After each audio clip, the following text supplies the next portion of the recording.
Former Trump advisor Steve Bannon turned himself in to the FBI on contempt of Congress charges this morning. He failed to comply with a subpoena from the House committee investigating the January 6th Capitol insurrection. Bannon maintains that his communications related to January 6th should remain private under executive privilege, even though he was not working in the White House at the time. CBS News legal contributor and Loyola Law School professor Jessica Levinson joins me now with more. Hi there, Jessica. So remind us, what exactly is Steve Bannon charged with? What are the potential penalties, and how likely is he to face them? So he's charged with 2 counts of contempt of Congress, and we haven't seen a contempt of Congress charge for about 40 years now.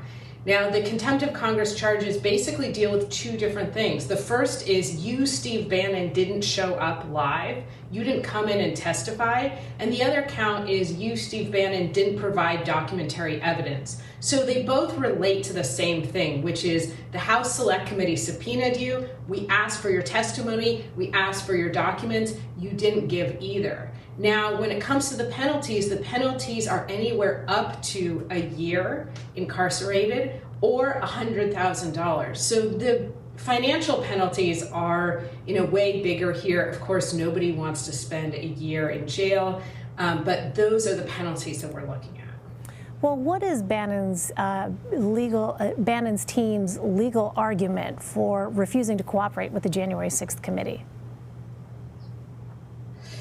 I have to say, I think this is more of a political argument, but the legal argument he's making is really one of executive privilege. And even though he was not a member of the executive branch at the time, he's basically saying, well, former President Trump told me not to comply and that he's asserting executive privilege. So in a way, he's trying to piggyback off of what was already a weak claim of executive privilege, former President Trump's, and say, well, that's included, I'm included in that. Now, former President Trump himself, I think, has a weak claim of executive privilege. He, of course, is no longer the president. The White House counsel has weighed in and said, no, we're not asserting executive privilege when it comes to much of what the House Select Committee has already asked for. And so Steve Bannon's defense here, I think, is much more of a political one than a legal one. You know, Jessica, you and I have talked about the fact that the Attorney General, Merrick Garland, faced some very intense political pressure here. You know, this was a case and is a case that is fraught with political overtones. But it was clear that after the House referred Steve Bannon to the Justice Department for contempt back in October, that political pressure was intensifying.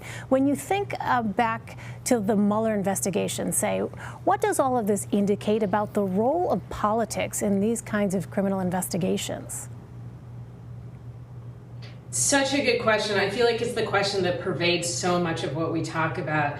You know, as we said just a moment ago, I think Steve Bannon really is coming to court with a political defense, with, in fact, going on the political offensive. What does it tell us about the rule of law if we look at Mueller, if we look at this particular case? Well, it shows us that the criminal justice system doesn't criminalize all bad behavior if we, for instance, think about the Mueller report. And it also shows us that the criminal justice system works on a different timeline.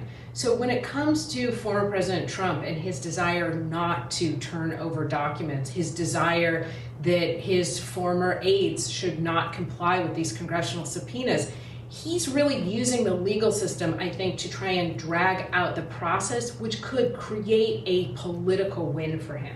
We know the House Select Committee has said we want to be done by early spring.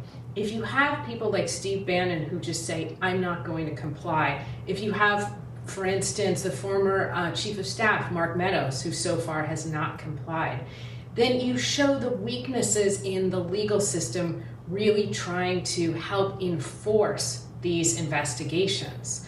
So luckily, I'm going to kind of end, I think, where I started, which is luckily we're not usually in this position. Luckily, it's not the case that when you're subpoenaed, when you're asked for testimony, when you're asked for documents, that you just fail to comply. Typically, there's a process of accommodation, and people decide, well, I'll tell you about this, I won't tell you about that, or here are some documents, I won't give you all of them. There's a reason we haven't had contempt of Congress charges for about 40 years, and we haven't had a guilty for contempt of Congress since Watergate, since G. Gordon Liddy. So these cases show us really the limitations of the legal system, but that the charge shows that it is still robust, that we still do care about the rule of law. Finally, Jessica, before we let you go, you mentioned the time frame here potentially. What does that look like now that Steve Bannon has actually been indicted? So Steve Bannon's indictment does not mean that we're going to kind of supercharge the House Select Committee timeline here. So he hasn't even been arraigned yet. The magistrate judge, I believe today, said let's put off the arraignment for next week.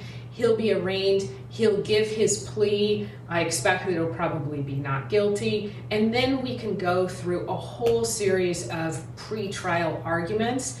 Steve Bannon is not going to either go straight to prison and or go straight to the congressional committee to testify. What Steve Bannon's indictment could speed up is the rest of the witnesses. So I don't think this House Select Committee is going to hear from Steve Bannon, but they now might hear from others at least more quickly, now that they have seen that the Department of Justice will in fact go forward with contempt of Congress charges.